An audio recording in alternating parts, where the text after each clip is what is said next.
ये इंटरव्यू सिर्फ तालीमी और मालूमाती मकसद के लिए पेश किया गया है। मीडिया स्टार वर्ल्ड किसी भी हिंसा, नफरत या तासुब की हिमायत नहीं करता। यहाँ पेश किए गए ख्यालात मेहमान के अपने हैं। चैनल उनसे ज़रूरी नहीं कि इत्तेफाक रखे। हेलो, नमस्कार, आदाब, सत श्री अकाल और अस्सलाम वालेकुम। मैं हूं मोहम्मद अहमद काज़मी। लेकर आया हूं फ्राइडे का खास प्रोग्राम साउथ एशिया पर नजर सैयद अली मुश्तबा के साथ। ये प्रोग्राम हफ्ते में एक बार है, लेकिन बहुत ही अहम है। आप लोग इसे काफी पसंद करते हैं। आमतौर पर हम इन मुल्कों के बहुत सी अहम खबरों पर चर्चा करते हैं। इस वक्त खबरों का फोकस पूरी तरह से बदला हुआ है। पूरी दुनिया नजर रखे हुए है ईरान के खिलाफ अमेरिका और इसराइल के जरिए थोपी गई जंग पर। अब जंगबंदी भी है और जंग भी है। इस वक्त फिर ऐसा लग रहा है कि इसराइल इस जंग को किसी भी तरह से जारी रखना चाहता है और ट्रंप शायद इससे बाहर निकलना चाहते हैं। लेकिन इस वक्त हमारी बहस का मौजू ये नहीं है। हम आज जो सैयद अली मुश्तबा साहब के साथ बात करेंगे वो ये कि इस जंग में भारत और पाकिस्तान इंटरनेशनल सियासत में आखिर कहां खड़े हैं। भारत बड़ा मुल्क होते हुए भी आखिर पीछे क्यों रह गया और पाकिस्तान ने बाजी क्यों मार दी। उसने अमेरिका से भी रिश्ते अच्छे कर लिए और ईरान से भी रिश्ते अच्छे कर लिए। कई जगहों पर वो गुड बुक में आ गया। वो क्या कुछ हुआ उस पर हम बात करेंगे। इसके अलावा हम ये भी समझने की कोशिश करेंगे कि जो भारत के पड़ोसी मुल्क हैं उनका क्या रुख रहा इस जंग के दौरान। कौन फायदे में रहा, कौन नुकसान में रहा, कौन न्यूट्रल रहा, कौन कहाँ रहा, ये भी हम समझने की कोशिश करेंगे। और खुद ये भी हम समझने की कोशिश करेंगे पाकिस्तान के अंदर कोई सियासी भौचाल आने वाला है क्या। शहबाज शरीफ जो इस वक्त ब्लू आइड बॉय बन गए हैं अमेरिका के, क्या उनकी कुर्सी हिल रही है? क्या अंदरूनी सियासत में कुछ और होने वाला है? और अफगानिस्तान पाकिस्तान के बीच में बातचीत चीन में जो हो रही थी, आखिर उसका क्या हुआ। सैयद अली मुश्तबा साहब, वेलकम है आपका। मीडिया स्टार वर्ल्ड को आप वक्त दे देते हैं, उसके लिए बहुत बहुत शुक्रिया। आप ये बताइए कि ये इस जंग के जारी रहते हुए 40 दिन जंग रही और उसके दरमियान पाकिस्तान एक अजीब यानी उसे बड़ी अहमियत मिली है इस वक्त, जो जंग को रोकने की वो कोशिश कर रहे हैं। और भारत बिल्कुल ऐसा लगता है जैसे अलग थलग है। अब भारत ईरान से तेल खरीदने के सिलसिले में जुगाड़ लगा रहा है, बल्कि कुछ सौदे हो भी गए। क्या कुछ है, कैसे हालात हैं अब? थोड़ा भारत और पाकिस्तान को कंपेयर करते हुए इस जंग में किसने क्या खोया क्या पाया, मैं समझता हूँ इस पे बात कर लें तो काफी अहम। जी हाँ, बहुत बहुत शुक्रिया काजमी साहब। मेरे सामाइन को मेरा आदाब, सत श्री अकाल और अस्सलाम वालेकुम। आज की चर्चा जो है वो हिंदुस्तान और पाकिस्तान और ईरान के जो जंग है इसी से हम लोग शुरू करते हैं।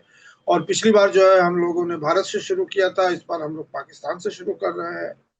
अब इसका जो है वो पस मंजर ये है कि इस पूरे जंग में मतलब हिंदुस्तान तो खुल के इसराइल के साथ हमारे प्रधानमंत्री ने उसको भी हम लोग डिस्कस करेंगे। उन्होंने कहा था पार्लियामेंट में, केनेसेट में, वहां पे इसराइल में, कि हिंदुस्तान जो है वो इसराइल के साथ है। तो उन्होंने तो अपने पत्ते खोल दिए थे, दुनिया को पत्ते बता दिए थे कि हम जो है अमेरिका और इसराइल के साथ है। और जाहिर सी बात है जब उनके साथ है तो ईरान के अपोजिट में है। तो लेकिन पाकिस्तान ने अपने पत्ते नहीं खोले थे उस टाइम जब जंग शुरू हुआ था। और बहुत लोगों को इस बात की तशवीश थी कि पाकिस्तान कहाँ खड़ा है, वो इसराइल और अमेरिका के कैंप में है या ईरान के कैंप में। लेकिन ये बहुत ही जबरदस्त डिप्लोमेटिक स्कोर उन्होंने पाकिस्तान ने किया है, जो कि जिसको पूरी दुनिया अब सराह रही है कि पाकिस्तान की एंट्री जो इस जंग में हुई है वो जब जंग का एक तरह से पॉज हो गया है या 2 हफ्ते के लिए ये हो गया, मतलब विराम हो गया है, तो अब पाकिस्तान की एंट्री हुई है, जो कि एक बहुत ही जबरदस्त मतलब पॉलिटिकल मूव, डिप्लोमेटिक मूव है, जिसके लिए पाकिस्तान को सारी दुनिया से वाहवाही मिल रही है। और इंडिया ने क्योंकि अपने पत्ते खोल दिए थे, तो इंडिया तो फिर जाहिर सी बात है कि हमारे जो ट्रम्प साहब हैं उनका तो पसंद पहले शुरू में पसंद जो था वो इंडिया ही था कि इंडिया मध्यस्थता करे और इंडिया जो है वो पीस मेकिंग का रोल अदा करे। लेकिन इंडिया ने वो ईरान को मंजूर नहीं था क्योंकि इंडिया ने तो पहले ही अपने पत्ते खोल दिए थे। तो अब आकर के दूसरे जो बाकी ममालिक है जो कि नेटो के ममालिक है और चाइना और रशिया, इन लोगों ने कह दिया कि नहीं, हम इस जंग के अंदर जो है कोई मध्यस्थता नहीं करेंगे। तो फिर ले दे के पाकिस्तान की बात ही आ गई। तो पाकिस्तान को तो अपॉर्चुनिटी चाहिए था और पाकिस्तान ने कहा कि हाँ हम ठीक है। ईरान वाले भी जो है पाकिस्तान से जो है वो बहुत ही मतलब कंफर्टेबल थे, फारसी में बात कर सकते थे, फारसी में बोल सकते थे, तो कोई लैंग्वेज का कोई प्रॉब्लम नहीं था। तो इन सब मामलों को देखते हुए पाकिस्तान का जो ये डिप्लोमेटिक इनिशिएटिव था ये बहुत ही सक्सेसफुल हुआ है। और जो हिंदुस्तान पाकिस्तान की जो राइवलरी चल रही है उसमें एक तरह से अगर आप देखें तो पाकिस्तान ने एक बाजी मार ली है इस डिप्लोमेटिक मिशन में। और अब ये आज के दिन, जिस दिन हम लोग आज आप देख रहे हैं, आज से ही मुज़ाकरात शुरू हो जाएंगे इस्लामाबाद के अंदर। पाकिस्तान ने अमेरिका के ऊपर प्रेशर दिया था एक बहुत ही मतलब वादे तौर पर कि इसका नाम जो है इस्लामाबाद अकॉर्ड रखा जाएगा अगर ये सक्सेसफुल हो गया तो, और दोनों पार्टी उसको एग्री कर जाएंगे। तो उनकी तरफ से, पाकिस्तान की तरफ से सिर्फ एक ही शर्त था कि इसका नाम, ताकि वो चाहते थे कि हिस्ट्री बुक में या आगे जो फ्यूचर रेफरेंसेस हो तो वो इस्लामाबाद अकॉर्ड का नाम होगा। तो ये तो मतलब इंडिया पाकिस्तान में। अब इंडिया की दूसरी जो बात ये है कि इंडिया ने टोटल जो लेवरेज थे उसके हजारों साल पहले के या कांग्रेस रूल के और जो भी कुछ है, जो पुराना उसका जो सिक्का बना हुआ था नेहरू का और गांधी का और लोगों का, उसको पूरा खत्म कर दिया। इंडिया कभी भी जो है वो मतलब जालिमों के साथ नहीं खड़ा था। यहां तक के वाजपेयी साहब भी जो थे, जो बीजेपी के प्रधानमंत्री थे, वो भी जो है एग्रेसर के साथ नहीं थे। लेकिन ये पहली बार जो है हमारी सरकार जो है, मोदी सरकार, वो अपने आप को, इसलिए उन्होंने सोचा कि जो जो इंडिया ने जो बेट खेला था कि वो तो जब गए थे तो उनको मालूम था, मोदी साहब को मालूम था कि ये तो जंग हो रही है, उन्होंने बता भी दिया था और उन्होंने कह भी दिया था कि हम तो एक हफ्ते में रिजीम चेंज कर देंगे। और उसके बाद क्या हुआ कि जंग चली। इसीलिए मोदी साहब ने जो है अपने पत्ते खोल दिए। उन्होंने कहा कि हम तो जीतने वालों के साथ होंगे। उन्हें चार बाहर पे भी नजर थी कि ये तो हमारे ही मतलब गोदी में आके गिर जाएगा और ईरान के 5 टुकड़े हो जाएंगे और हर जगह अलग अलग हुक्मरान होंगे। लेकिन देखिए बात ये होती है कि इंसान तदबीरें बहुत करता, होता वही है जो मंजूर खुदा होता है। तो अब जो जंग हो गया है उसके बारे में कुछ बताने की जरूरत नहीं है। लेकिन अब जंग जो है, क्योंकि ये जंग जो है शुरू हुआ था अमेरिका ने और इसराइल ने किया था, अब जो खत्म हो रहा है, अब इसके अंदर क्या मुश्किलात आएंगे ये तो अब आगे की बात है। लेकिन ये अब ईरान के टर्म्स पे हो रहा है और वो जो 10 पॉइंट उन्होंने बताए थे, ईरान ने जो दिए हैं, उस पर ट्रम्प साहब मान गए थे। तो अब जो है बाकी जो उसके मतलब अंदर में जो कुनुयात है और जो चीजें हैं वो तो अब आज जो टॉक हो रहा है, जेडी वेंस आ रहे हैं।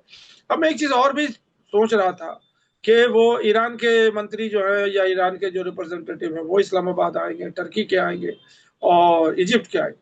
क्या, मुझे मालूम नहीं है कि क्या इजरायली डेलीगेशन भी आने वाला है वहाँ इस्लामाबाद में कि नहीं, क्योंकि वो मैं बहुत बड़ा आपको पेच है।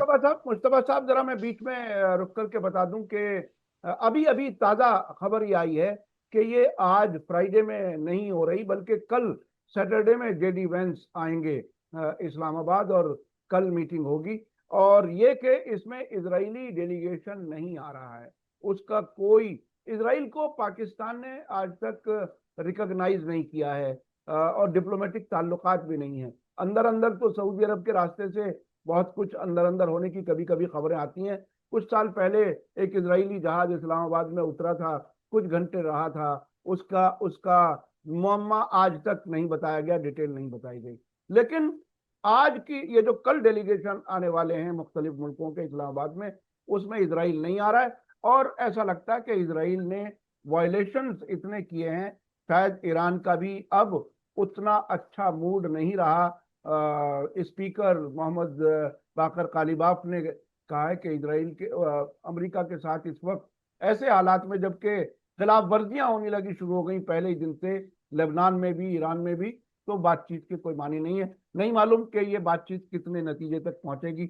अच्छा, अब मुझे थोड़ा सा और ये बताइए, ये तो बहुत ही बड़ी बात है कि पाकिस्तान, जिसकी हालत ऐसी रही है, कई बार उसकी माली हालत बहुत खराब हुई है, कभी कभी तो ऐसा लगता है कि वो चंदे से पैसे से शायद मुल्क चला रहे हैं। कभी यूएई से कर्ज ले आए, कभी सऊदी अरब से ले आए, कभी चीन ने कुछ दे दिया, वापस देने की हालत में वो नहीं है।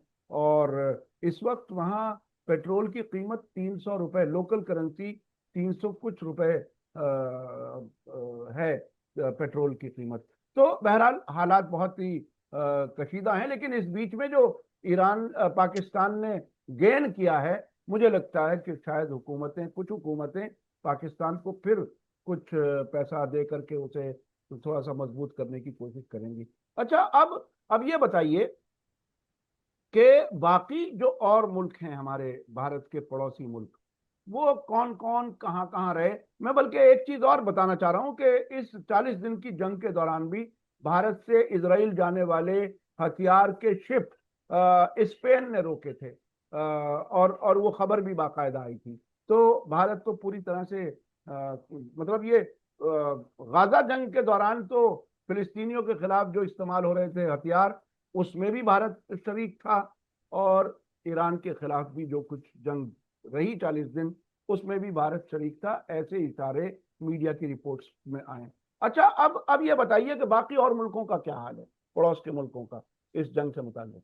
जी, पड़ोसी मुल्कों की बात मैं अभी बताऊंगा, लेकिन अभी जो आप हम लोग पाकिस्तान पे ही बने हुए हैं, अभी एक शगुफा छूट रहा है जिसका कोई मतलब बेस नहीं है, कि आसिम मुनीर अगर इस वार्तालाप को अगर सक्सेसफुल बना देते हैं, हालांकि वो नोबेल प्राइज जो ट्रंप कह रहे थे कि हमें चाहिए, अब वो शायद आसिम मुनीर को मिल जाए, क्योंकि वो तो उन्होंने कहा था कि मैंने 14 मुल्कों के बीच में जंग बंद करवा दी है और ये कर दिया है, मैं जो हूँ वो जो है नोबेल प्राइज पीस का जो है मैं मुस्तहक हूँ। लेकिन फिर उन्होंने जंग कर दी, तो वो तो अब नोबेल प्राइज तो उनके झोले से निकल गई है बाहर, तो अब फिर घूम रही है कि अब किसके सर पे ये ताज आएगा। तो कहने माहिरीन का कहना है कि अगर ये इस्लामाबाद अकॉर्ड सक्सेसफुल हो गया, जंग बंदी हो गई और सब कुछ नॉर्मल हो गया, तो शायद ये ताज जो है वासिम मुनीर का उनके ऊपर होगा। फिर ये पूछना होगा जो हमारे जयशंकर साहब हैं, foreign minister of India, diplomat और ये वो, उनके दलाल का क्या होगा। वो जो दलाल वर्ड यूज किया है उन्होंने, और जब उनको जो अगले बंदे को नोबेल पीस प्राइज मिल जाएगा, तो फिर जयशंकर का क्या होगा।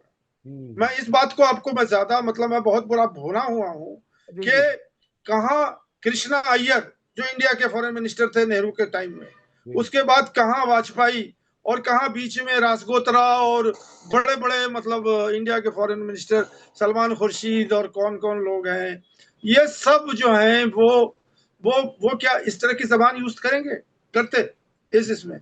और अभी तो मुंह की खाएंगे जब अगर आसिम मनूर का ऐसा नहीं है और मैं जो बोल रहा हूँ इसमें कोई सदाकत नहीं हो सकता है कि ये नोबेल प्राइज मतलब फील्ड मार्शल तो बन गए ऑपरेशन सिंदूर के, वो भारत ने तो बनवा दिया उन्हें फील्ड मार्शल, 5 स्टार के जनरल हो गए। देखिए, एस जयशंकर के बारे में तो मैं तकरीबन 40 साल से ज्यादा पत्रकारिता में मैं भी हूँ, 1983 से, और मैंने शुरुआत में इत्तेफाक से विदेश मंत्रालय को ही कवर किया था, ईरान की न्यूज एजेंसी में जब मैं काम करता था।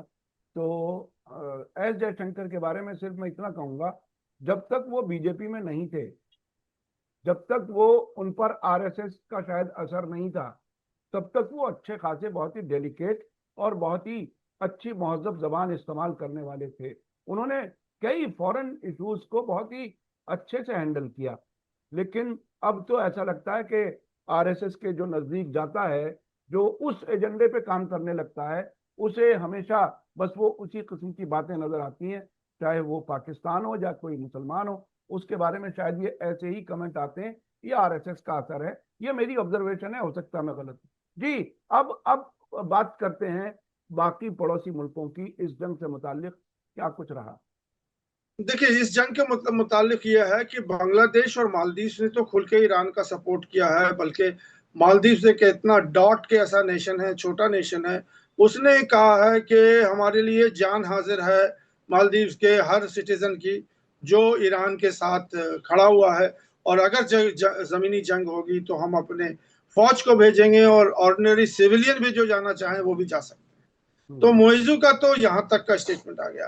बांग्लादेश में भी जो है वो जाहिर सी बात है कि वो मुस्लिम ममालिक है बांग्लादेश, तो वो ईरान के ही साथ है। वो तो मतलब ये है कि तो ये दोनों तो मतलब साथ है। श्रीलंका और नेपाल जो है ये न्यूट्रल है। उन्होंने कहा कि हम इतने छोटे मुल्क हैं, वो हमारा तो कोई सही नहीं है, हम क्या कर सकते हैं। और ये दोनों मुल्क जो हैं वो एक तो नेपाल तो हिंदू ममालिक है और श्रीलंका जो है वो बुद्धिस्ट है। तो ये जो है सूरत हाल है साउथ एशिया की इसमें मतलब के लेवल पे। लेकिन जहां तक ताल्लुक है, जो मैं आपको अंडर करंट की बात कर रहा हूं, वो जो पब्लिक है, चाहे वो श्रीलंका की पब्लिक हो या चाहे वो नेपाल की पब्लिक हो, वो जाहिर सी बात है कि अग्रेसर के साथ तो नहीं हो सकती है। वो हिंदुस्तान और मोदी सरकार जो है वो हो सकती है, क्योंकि मोदी सरकार ने तो ये कहा कि कहाँ अमेरिका और कहाँ राजा भोज और कहाँ गंगू तेली वाली बात थी, तो वो तो राजा भोज के साथ ही चल दिए।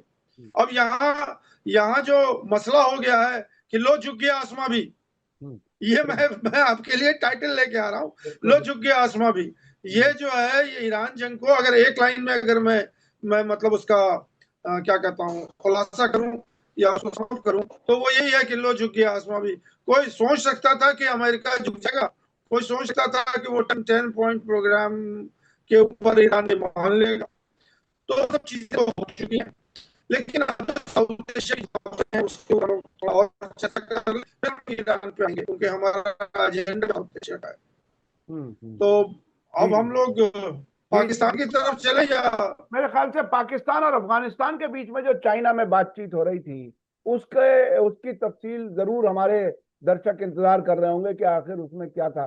पिछली बार हमारी बात हुई थी तब तक उसके कुछ नतीजे सामने नहीं आए थे। क्या कुछ है जी जी तालिबान के और पाकिस्तान के ये बीच में? बहुत जी बहुत ही इम्पोर्टेंट मतलब पेशरफ थी चाइना में। और एक दो दिन नहीं बल्कि 6 दिन वहां पे मुज़ाकरात चले, और उसका बिंदु जो था वो टेररिज्म था और कुछ नहीं था। और दोनों पक्षों को चाइना ने बैठ कर करके समझाया कि किस तरह से इस मामले को रिजॉल्व किया जाए, जिसमें मुझे जो समझ में आया है कि अफगानिस्तान के जो हमारे आमिर खान मुत्तकी हैं जो देवबंद आए थे, उन्होंने अच्छी तरह से समझ लिया। और वहां पे बात ये हुई है, हालांकि ये इनकंक्लूसिव टॉक्स था, लेकिन अब दोनों जो पक्ष हैं उन्होंने एक बाकायदा मतलब स्टेटमेंट दिया है कि अब टेंशन जो है उस लेवल पे नहीं होगा कि अटैक हो रहा है और यहाँ टेररिज्म हो रहा है, उसको वो रिड्यूस करने के लिए तैयार हैं दोनों ममालिक। और फिर इसके ऊपर और मुज़ाकरात चलते रहेंगे और डायलॉग चलते रहेंगे till the satisfaction of both the parties. ये दोनों को सेटिस्फाई होना होगा, ईरान पाकिस्तान को भी और अफगानिस्तान को भी। और चाइना जो है वो उनको कान पकड़ के बैठाया हुआ है कि तुम जो है इस पे बात करो। तो मुझे अभी ऐसा ही लग रहा है कि वो जो तनातनी चल रही थी और तुर्खाम बॉर्डर बंद था और क्या क्या हो रहा था वहां पे, अटैक हो गया जिस दिन 28 तारीख को मार्च को इसराइल और अमेरिका ने अटैक किया था, उसी दिन लगभग 50 या 58 पॉइंट्स पे जो है अफगानिस्तान ने पाकिस्तान पर अटैक किया था। तो पाकिस्तान तो अफगानिस्तान को भी उलझा गया और ये भी कहा गया कि ये काम जो है वो इसराइल और अमेरिका ने किया था। तो ये जो है ये एक बड़ी ही डेलिकेट सिचुएशन है अफगानिस्तान और पाकिस्तान की। अब चीन क्योंकि इसमें मध्यस्थता कर रहा है, बाकी लोग तो उन्होंने हाथ उठा लिया, कतर ने और सऊदी अरेबिया ने और टर्की ने, इन लोगों ने तो कुछ नहीं किया, ये दोनों जो है। लेकिन अब चाइना की बात अलग है, चाइना के इन्वॉल्वमेंट जो है वो पाकिस्तान में बहुत तरह से है। और तालिबान को भी जो है चाइना खड़ा किए हुआ है, वहां माइनिंग कर रही है, वहां बेल्ट एंड रोड चल रहा है। तो मुझे ये लगता है कि चाइना की मध्यस्थता जो है वो कुछ रंग लाएगी, और अफगानिस्तान और पाकिस्तान के जो जो मुश्किल फेस है, जो कन्फ्रंट्रेशन के फेस है, उसमें बहुत ही मतलब तनाव में कमी आएगी। तो ये जो है खबर वहां की है। जी जी जी अफगानिस्तान और पाकिस्तान एक अहम बॉर्डर है जिससे जाहिर है अफगानिस्तान चूंकि लैंड लॉक्ड है, सब तरफ से वो घिरा हुआ है, जमीनी इलाके से कोई समंदर टच नहीं करता, और अफगानिस्तान का बहुत सा सामान गवादर और कराची पोर्ट के जरिए आता जाता है, तो उसको वो ताल्लुकात बेहतर होने ज़रूरी हैं। लेकिन इस बीच में भारत के और तालिबान के ताल्लुकात बेहतर हो गए, उसके बाद पाकिस्तान और अफगानिस्तान के ताल्लुकात ख़राब हो गए, तो अंदाजे अटकलें बहुत सी हैं कि भारत ने शायद वहाँ दाखिल होकर के कुछ ऐसा किया है जिससे कि वो पाकिस्तान से दूर हो। लेकिन बहुत ही अजीब सूरत हाल है हमारे यहाँ की विदेश नीति की। उधर हम अफगानिस्तान में दिलचस्पी भी रखते हैं, और उधर अमेरिका के दबाव में हमने चाबहार पोर्ट भी छोड़ दिया जो ईरान का है। तो ऐसी सूरत में हम कैसे जाएंगे अफगानिस्तान तक, कैसे अपने ताल्लुकात बरकरार रखेंगे, कैसे इमदाद पहुंचाएंगे, ये एक बड़ा सवाल है। अच्छा, मैं अब चलना चाहता हूं पाकिस्तान के अंदर की सियासत पर भी। एक बड़ी खबर थी उस वक्त, जरा रह गई थी, ये शहबाज शरीफ का क्या होगा। ये जो अभी बिल्कुल चमकता चेहरा नजर आ रहा है मीडिया के सामने, ईरान और अमेरिका के बीच मीडिएशन में बड़े सुरखरू नजर आ रहे हैं, तस्वीरें छप रही हैं पूरी दुनिया के मीडिया में। क्या वो अपनी कुर्सी कहीं जाते हुए देख रहे हैं, क्या कुछ है? जी जी, अब ये चर्चा जो है मतलब एक 24 घंटे पहले ही शुरू हुई है पाकिस्तान के अंदर, और किसी ने बताया है कि शहबाज शरीफ जब आए थे कुर्सी पर एज ए प्राइम मिनिस्टर, तो 2.5 साल के लिए आए थे।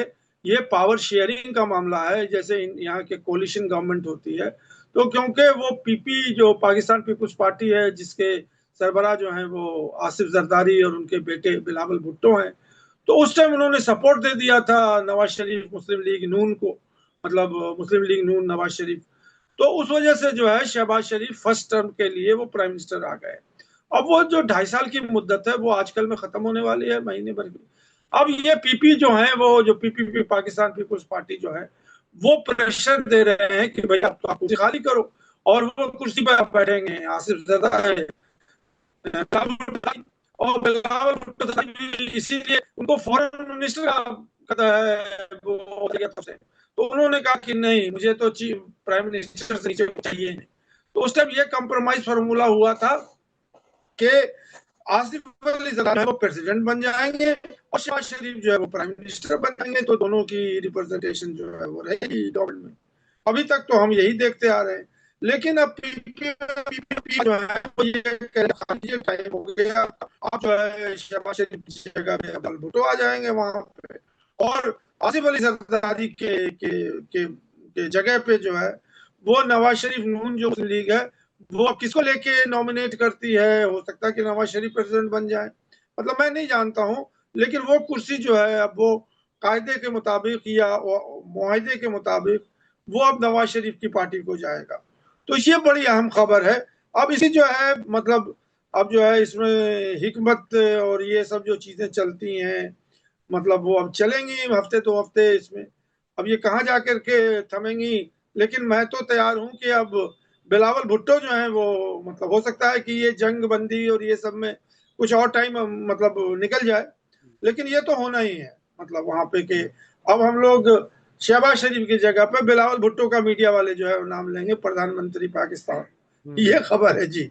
ये हो सकता है कि बिलावल भुट्टो बहरहाल एक नौजवान चेहरा जो है, जो आमतौर पर कभी कभी ऐसा लगता है कि शायद वो बॉलीवुड में कहीं आने की कोशिश कर रहे थे, क्या था, भारत में भी आए हैं वो एक दो बार, और किस तरह से करवट लेगी पाकिस्तान की सियासत, आने वाला वक्त बताएगा।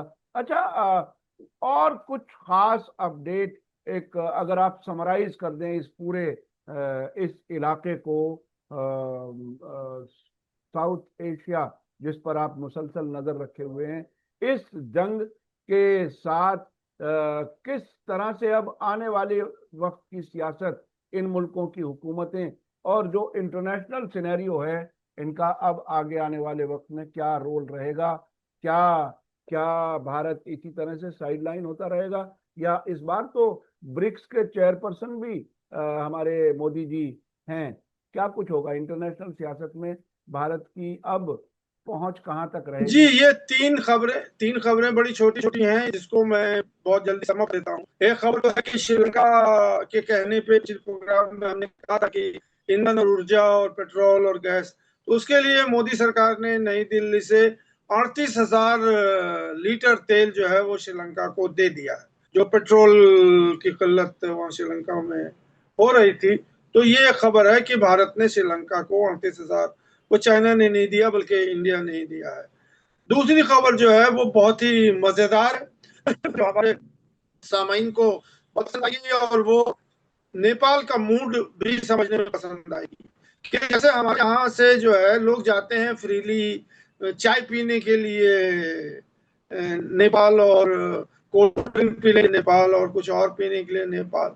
उसी तरह से कुछ 2 या 4 हिंदुस्तानी जो है वो गाड़ी से पहुंच गए नेपाल के अंदर, और वो बिहार के और यूपी के जो लोग थे, तो वहां पे पान और गुटखा उन्होंने खाया हुआ था, वो जैसे वहां पे कॉमन लोग खाते हैं, और उन्होंने खूब लंबी चौड़ी पिचकारी जो है रोड पे मतलब देखी। उस पे नेपाली जो है वो खड़े हो गए, उनको रोक लिया और उनको पानी मुहैया किया और रोड पे उनसे कहा कि इसे पोछो आप, और उन्होंने बाकायदा उसको पोछा और रोड को जो साफ करवाया। तो ये तेवर हैं अब नेपाल के हिंदुस्तान की तरफ से। इस तरह की चीजें जो है उन्होंने कहा कि आप ये सब काम जो है भारत में कीजिए, नेपाल में नहीं कर सकते।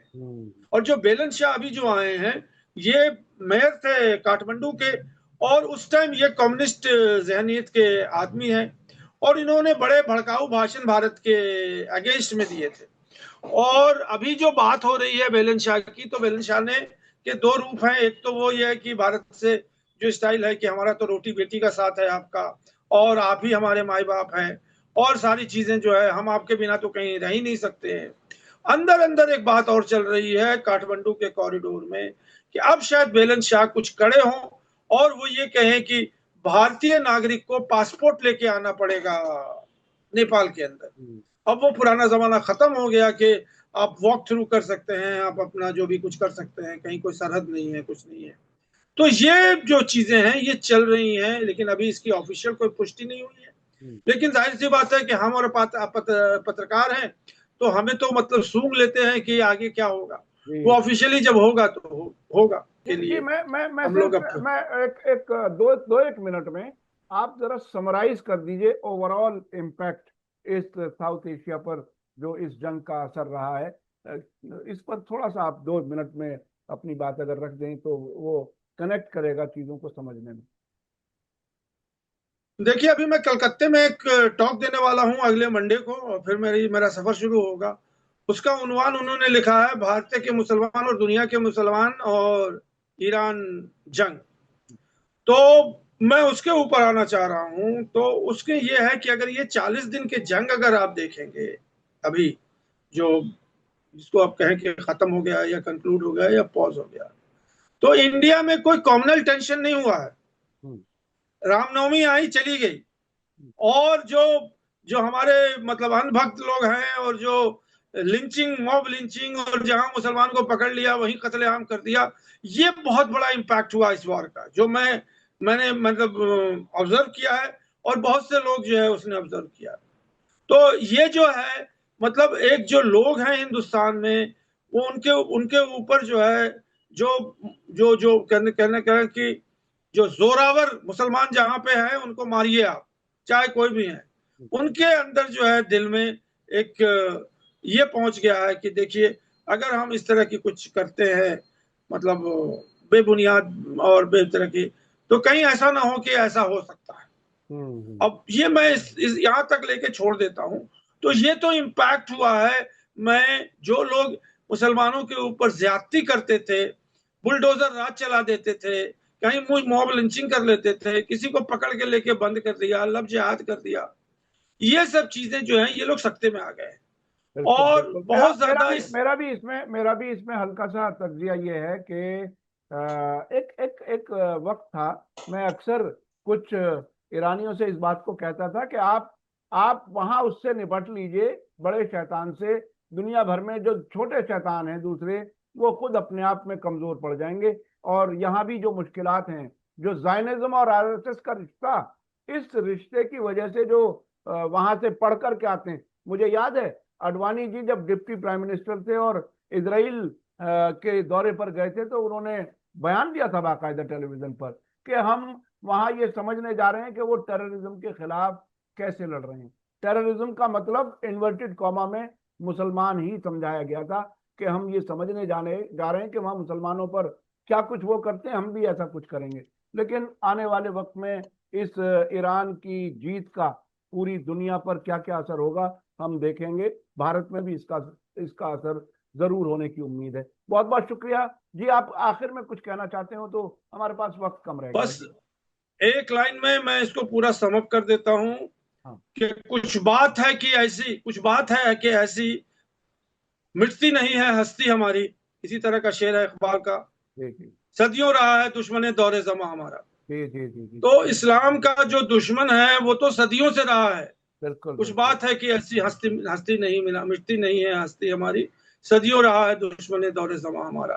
तो ये जो क्लैश ऑफ सिविलाइजेशन है जिसके लिए मैंने आपसे पहले भी डिस्कशन किया था, इस क्लैश ऑफ सिविलाइजेशन का ईरान वॉर जो है वो बहुत बड़ा नमूना है कि कैसे हिंदुइज्म, जुडाइज्म और क्रिश्चियनिटी ने मिलकर इस्लाम पे प्रहार किया है।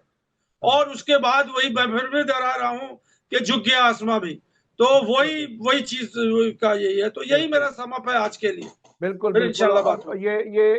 ये जो असल में शैतानी ताकतें हैं जो नाजायज दबाना चाहती हैं किसी को भी, और मैं समझता हूँ वो मुनासिब कहीं भी नहीं है। किसी भी मजहब के लोग हों, सब बहुत अच्छे से मिल करके एक साथ रह सकते हैं इंसानियत के रिश्ते की बुनियाद पर। लेकिन जो नफरत फैलाने वाले लोग हैं उनको बहरहाल जबरदस्ती कहीं ना कहीं वो स्पेस बनाने की कोशिश करते हैं। लेकिन ईरान जो जंग हुई है उससे बहुत से वो शैतान जो हैं कमजोर पड़ेंगे, ऐसी हमारी उम्मीद है। बहुत बहुत शुक्रिया। आप दर्शकों को आज का वीडियो कैसा लगा कमेंट में जरूर लिखें और ज्यादा से ज्यादा लोगों तक शेयर करें। इसी के साथ मुझे दीजिए इजाजत। धन्यवाद, शुक्रिया। जय भारत, जय हिंद। हमारे चैनल मीडिया स्टार वर्ल्ड को सब्सक्राइब कीजिए और बेल आइकॉन दबाइए ताकि हमारी हर नई वीडियो का नोटिफिकेशन आपको सीधे मिलता रहे।